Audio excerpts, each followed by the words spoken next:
Welcome to Manna at the Tap, a podcast from Tapestry Ministries. Each episode reflects on a daily Bible reading from the Revised Common Lectionary. I'm Gloria, a fellow traveler on a spiritual journey with the Tapestry community, and we refer to the daily Bible reading as our spiritual manna. It nourishes our souls, fostering spiritual growth as we share insights and interpretations that enrich our spiritual lives. Today is Thursday, July the 3rd, 2025, in the third week after Pentecost in the season of ordinary time. It is a time for us to live an extraordinary disciplined life as we experience spiritual growth. The lectionary reading is another poem from the songbook of the Bible, Psalm 66, verses 1 to 9. The poem itself does not specify its author, but is connected to a group of psalms from Psalm 64 to Psalm 68, which are characterized by the phrase, a song. One wonders if a student of David asked permission to compose a poem about God's extraordinary works for his people and was granted permission to do so.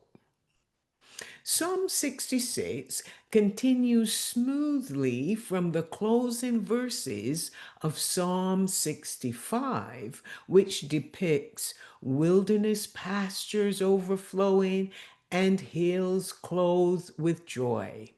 The pastures are filled with flock, and the valleys are laden with grain.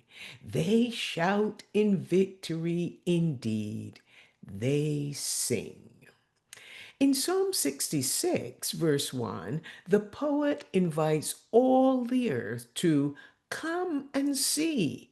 Come and see the wonders of God, his life-giving and life-sustaining power on behalf of all those who are powerless, and to join in the celebration, making a joyful noise to God.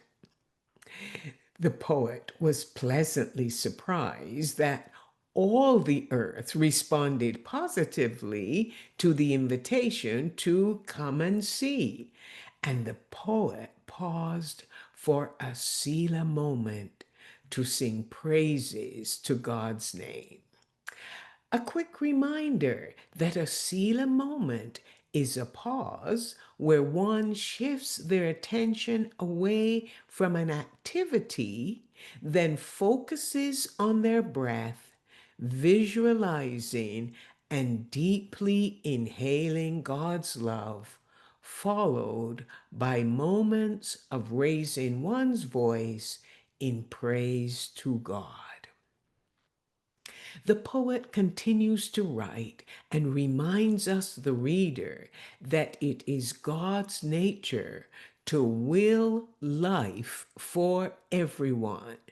Then they mention the story of the Exodus when the people escaped Egypt by night, but found themselves caught between life and death as they stood terrified at the edge of the Red Sea. At that moment, God caused the sea to dry up, and the people crossed the riverbed on dry, muddy path to freedom. When they reached the other side, they rejoiced and celebrated their arrival. The poet paused once more for a Selah moment and reflected that the rebellious should not exalt themselves because God rules eternally by his might and he watches over the nations. The people were invited to bless and praise God so that his praise might be heard by all. And the lectionary reading ends at verse 9, showing that God desires and God works for life. Yes, God is the one who keeps us alive.